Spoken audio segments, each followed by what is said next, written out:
What does somebody who hikes 2,200 miles do for fun after such a difficult task? Today, we talk about the beauty and supreme difficulty of the Pacific Crest Trail on the Fatman's Guide podcast. Chapter 11, Cole Burke, Part 2. Hi everyone, and welcome back to the Fatman's Guide. Before we get going, I want to thank you all for listening and ask that if you get a chance, please comment, like, subscribe, and if you could, go to iTunes, leave a review, and again, I'd love it if you could give us 5 stars. On episode 10, we talked to Cole about the AT. Today, we're going to continue that conversation, now turning to the PCT, and how much hiking has become a huge part of his life. And we're going to be able to talk about some of the differences and comparisons between the two trails. So we're just going to jump right back into it. Here's Cole Burke. I had a blast, like the entire Appalachian Trail, and never thought about quitting. I was like, man, like I didn't want it to end. And I was like, well, you know, there's other trails out there. I'm not scared to quit my job. I'm like, I've never been further west than Chicago. And I'm like, I met a lot of people on the Appalachian Trail that had hiked the PCT. They're going for the Triple Crown or whatever. And they were talking about how great the views were. And, you know, there weren't trees. You know, they call the Appalachian Trail the Green Tunnel. Mm-hmm. And there's not trees, so you have views all the time. And I was like, man, that sounds great. I'm like, so it was already in my head. And then I pretty much decided before I finished the Appalachian Trail that I was going to, at some point, do the Pacific Crest Trail. I didn't want to do the next year. I needed a year off. Okay, you know, so you took a year off then. Yeah. And I'm going to ask you, just because you mentioned it, it was one of my other questions I was going to ask you is, are you ever going to finish the Triple Crown? I mean, you've got 2, right? I got 2 of them. So I don't think so. You don't think so? I've looked into the Continental Divide Trail, but it just, I don't know. For me, the Appalachian Trail I enjoyed it a lot more than the Pacific Crest Trail, and that's just my preference. And I feel like the Pacific Crest Trail and the Continental Divide they're not the same, but it's, you know. You're going back into this, I don't want to use the word misery, but if you're a hiker, you know what I'm talking about, right? Like if you're a hiker and man, it's miserable. I mean, it's kind of like when I'm hiking sometimes, I have a lot of people that know that, because I'm a big dude, I hate hills. I just hate them. Now, I mean, I understand it's part of it, and I know it's coming, and there's parts of the trail that I like, but I just don't like hiking up the trail. I don't like hiking up the hills. And so I will mother F nonstop. I'm sure you met people like that who will be the most miserable, ornery, swearing at the. I actually wanted to make a T-shirt called FU Hill, just so that I could wear it in those moments. But so hikers understand what I mean when I say miserable. It doesn't mean that I wouldn't want to do it. It just means that, like you said, there are certain sections of a trail you're like, man, I could do this any day, even if it was difficult. And there's other sections like, it's just kind of boring to me, whatever it might be. So let's get back to, you decide to do the PCT. And for those who don't know, to give you an idea of where he's coming from, that it's about 2,200 miles roughly on the Appalachian Trail. The PCT is about 26, 27, I think. 56. 2656, 2,656 miles, all right? So they're comparable. But here's how you can tell the difference between the two. Remember I told you there's like 3,000 people who try the Appalachian Trail every year? There's about 750 who try the PCT on a yearly basis. Now, granted, the ones who do, I was looking up stats, and they said 60% of the people who try the PCT do finish, which means your average hiker is generally not starting the PCT. These are people who have already probably hit, an Appalachian Trail or some other big trail system, or they do a lot of hiking and understand. Because like you already kind of alluded to, and this is what I try to tell people about hiking, is everyone's got a plan. Like you said, like I'm going to put up my tent, I'm going to do X amount of miles, until they realize that the trail does not give an F what you have planned. And that's actually, I think, one of the things that's liberating that people learn from being on the trail is that you don't have control. You don't have control of the weather. You don't have control of the situation. You have control of your attitude. Yeah. And probably the most important thing that everyone will learn from the trail, because when you go to work, you have COVID-19, everything else, people's freaking out. And I'm like, I'm going to get some work done. I'm going to do some teaching online. I don't like it. It's a pain. I'm going to catch up on some work. I'm not going to get all freaked out, because all I can control is myself. So you get on the PCT, which is obviously a lot more difficult. You've already said you like the Appalachian Trail more. But what were some of the biggest differences about the PCT that were different from the Appalachian Trail that maybe were good? Because I imagine the views are amazing. Like some of the shots you took, I'm like, wow, I just want to be there, But at the same time, as a hiker, I look at some of that stuff, I'm like, ooh, man, that is barren. I'm like, I want to get to that view, but that's some work. So what was the differences between the two? Well, I realized pretty soon after starting the PCT that like how much I appreciated the trees. Oh, in the desert. I love trees, and California was like brutal because the first 700 miles is desert. So, and I've never experienced like heat like that, and having to carry like so much water just because, there's a stream or a little, spring 40 miles ahead, but it might be dry, and sometimes it was, so you couldn't drink all your water until you knew, and then your water gets to be 100 degrees, and you know how difficult it is to drink hot water on a hot day. Yeah, I imagine. So that, and then rattlesnakes in the desert was very common, so you always had to pay attention. And without trees, you can look up all the time, but at the same time, you still have to look at your feet because the snakes don't know you're there sometimes. Yeah. So the heat was an issue. And then right after the desert, you go in the Sierra Nevada mountains, and it's all snow. And last year they had a huge like snow year, and especially late snow. So my start date was May 9th. And I wanted to start like April 20th, but you have to like get a permit and all that stuff. So I was kind of bummed that I was starting so late, but at the same time, people couldn't go into the mountains because there's so much snow. So the week that I went into the mountains is the same week that people started going in because all the snow. But kind of the rewind a little bit, before I hit the 200-mile marker in California, we're in this desert, and there's like Mount San Jacinto. It's like, sweet, a huge mountain. Like, I'm excited. The views are supposed to be great. It was sunny, nice, hot. Go up there. It started getting windy. I'm not at the peak yet. They say don't camp at the peak. So I set up my tent next to some bushes, and then this huge storm just came out of the middle of nowhere in the middle of the night. It was like a wind, snow, rain storm. It ripped my tent apart. It collapsed on me in the middle of the night. I was like, I got to get off this mountain. So I pack up all my stuff inside my tent, and I look out, and I tented right next to some bushes. I couldn't even see the bushes. I was like, it was like the scariest night of my life. I'm like, I can't go anywhere. I can't see 2 feet in front of me. I'm like, I'm not going to see the trail. And so I just kind of stayed there, like with my tent collapsed over my head. And then I saw 2 like headlamps coming towards me. So I like whipped out of my tent, and it was 2 people that I'd run into before in the trail. And they say, we're getting off this mountain. It's supposed to get worse. So we took like a side trail down, and we just like, it just pretty much went right down the mountain, and we got to the bottom.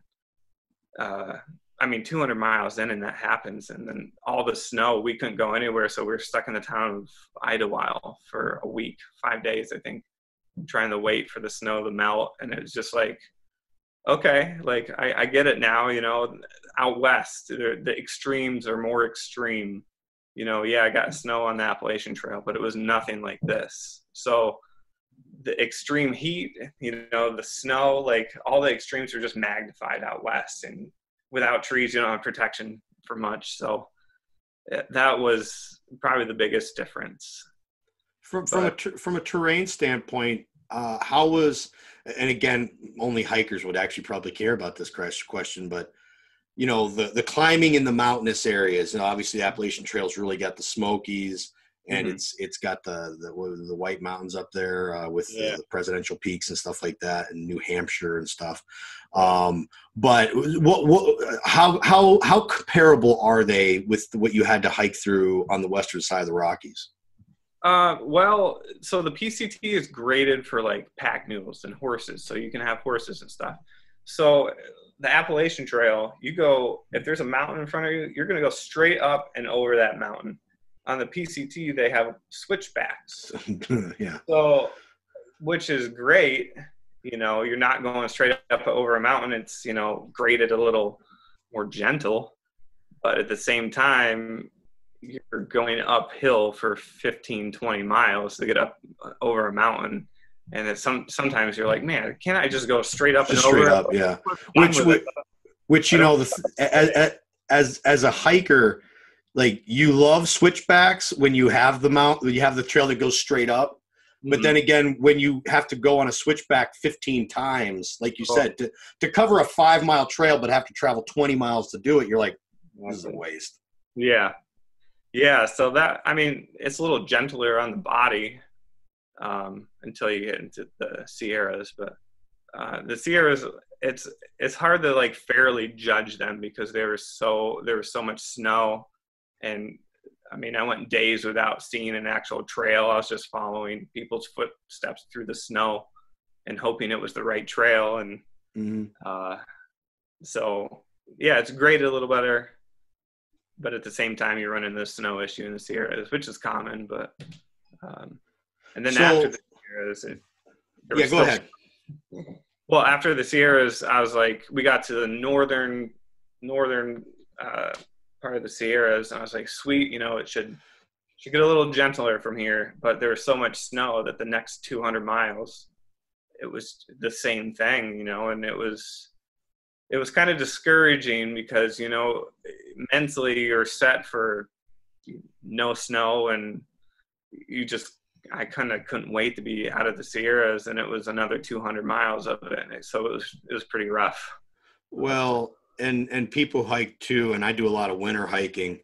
Nothing makes hiking the rest of the year easier than hiking in snow. Yeah. Hiking in snow is miserable. And I do it because I love hiking, but I don't like it. People don't appreciate how much your feet slide side to side. All of your joints, they hurt differently when you're hiking in the snow. Your hips hurt, your knees hurt differently, your ankles, your feet get heavy. Yeah, it's definitely a really difficult addition to it. So when you get through California and you get up into like Oregon, Washington, how's the trail change there? Because I've seen some pictures up there too, and when it's all green, it just looks like some luscious, you know, amazing, you know, hiking area. Oregon was like my favorite state on the PCT. It was just like beautiful. The trail was amazing. There was hardly any snow there, and you could do easily 30 miles a day. And yeah, so Oregon was great. Got through that pretty quick. And then Washington, the views are amazing, but it rained every single day in Washington. And, you know, there's pretty long stretches without, you know, there's no shelters on the PCT like on the AT. So once your stuff is wet, you're kind of stuck, you know? So I ended up doing big miles in Washington just so I could get, you know, just so you could finish, dry out. Yeah. So, but the views, the best views are probably in Washington, I'd have to say. Even with the rain, you know, the sun would come out for maybe an hour a day or something like that. So you'd hurry up and whip your tent out and try and dry everything out. But it gave some good photograph opportunities. So that's awesome. So you already kind of mentioned that you preferred the Appalachian Trail over the Pacific Crest Trail. I mean, that obviously doesn't disrespect the PCT whatsoever. No. But you know, obviously people are going to have the different types of things. There are areas that I like hiking. Obviously I do a lot of North Country trail hiking in PA, and I've also gone up into New York State, and I've done a little bit in Ohio. And there are certain areas that I really like that some people might say, oh, I don't think this place is better. Well, everyone's got their different perspectives. Just because I know we're going to be running out of time here shortly. So if you were talking to someone who's thinking about getting into long distance hiking, like myself, I decide that, maybe I just got to take the next 4 months of COVID and just sneak around, even though you're not supposed to be on these trails. What would be your biggest advice to people who are thinking about getting on the big trails? Well, if they're not scared to quit their job and leave, everything behind. I wish I didn't have 4 kids. I'm just telling you right now. When my kids are done, trust me, I'm counting down the days, man. Like my youngest kids are done in 6 years. I'm like, it's gonna be tough not to do it. Biggest piece of trail advice, I would say, don't quit on a bad day. And like you said, it's so funny that you mentioned that you have control over nothing out there. The only thing you have control of is your attitude. And you're the only one that can decide if you're going to have a good day on the trail or a bad day on the trail. And I got trail magic early on in the Appalachian Trail. And I always loved advice from people. And I asked this lady, and I was like, what's your biggest piece of advice? And that's what she told me is, you are the one that control your attitude and if you're going to have a good or bad day.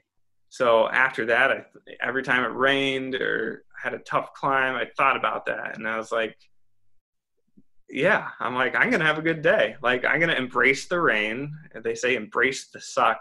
Mm-hmm. I'm just going to do it. And I'm like, a bad day on the trail is still better than a good day at work. So. Well, like I said, I think that that's probably going to be a great place for us to stop, because not only is that great trail advice, but like we already said, I think more people should be on the trail than give it a chance.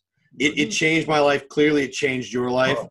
And I think that the biggest reason it changed my life was it taught me that even in the worst of situations, like we got right now, you only have control over you. You have no control over everything else. And, I think for a lot of people that scares the hell out of them. But I think that once you do something like long distance hiking, there's a lot of the things that are like this too. But once you do that and you realize that you only have control over you, I think there's actually a big piece of liberation where now when you're walking in a rainstorm and it's just terrible, I remember the first time I had to do that and I hated it. And I got to a point where I just was splashing in puddles because I couldn't get any wetter. And I was just, singing songs and I remember my off day, I'm trying to dry stuff out in between thunderstorms. The sun would come out, then rain. It was when I was down near Slippery Rock. And I'm putting my stuff out, drying it, and these little birds would come down. I'm talking to the birds like I've lost my mind. And I think that if more people did that, they'd be able to handle a lot of these really crappy situations a lot better in their life. If they just realize that, look, you don't have any control. You do have control of yourself. Mm-hmm. So, hey, I'll tell you what, man, thanks for being on here. I really, like I said, I'm only stopping this because Zoom's going to stop me. I am definitely, if you're ever down for it, I am definitely going to get you back on here, and we're going to talk more about your hiking experiences and maybe some of the cool or freaking weird things because people don't understand just how weird the trail can be and how weird some people are on a trail. You know? I remember. I remember talking to a guy one time when I was doing my long hike that he had been out there for 21 days. He was in his 70s. I think he was delusional. And he was talking about talking to a bear. And I'm like, holy smokes, dude, I don't know if I should go get you help. So a scary place. Oh, yeah. So like I said, we're going to get you back on here to do that sometime. And maybe in the future, just get you on here to, like we were talking about earlier, talk about gear, talk about different things in hiking. Because like I said, I know that I've got a number of folks who are nice enough to watch and listen to these who are into hiking, a bunch of my hiking buddies, and they would love that stuff. And especially like you, because you've been in not only the beauty that is the Appalachian Trail, but like you said, the PCT Trail it's got a lot of challenges. Mm-hmm. And I think that'd be some pretty cool perspectives from you about equipment and how to do different things. So, and a teaser for next episode is I found a dead body on the Appalachian Trail. So we could talk about Sweet, that. baby. Yeah, you're gonna be back on here in about a month less. All right. It's gonna be soon. I want to hear the story. So hey dude, thanks for being on. Really appreciate it. And you have a great day, okay? Hey, thanks for having me. Yep. Talk to you later. Bye. Again, thanks to Cole for being a guest, and I'm going to end up having him on here a bunch more just so we could talk about hiking. We had a great time talking. There's actually even more to this interview that we did after. It was just us BSing, so we're definitely going to get him back on. Hey guys, thanks for listening, and again, please like, subscribe, share, go to iTunes, give us a review, give us 5 stars, and remember, you can follow me on Instagram at @the_Fatman's_guide. And you can also follow me on Facebook by looking up The Fatman's Guide. As always, thanks for being here, and remember to live life to the fullest, even in crazy times like these. See ya.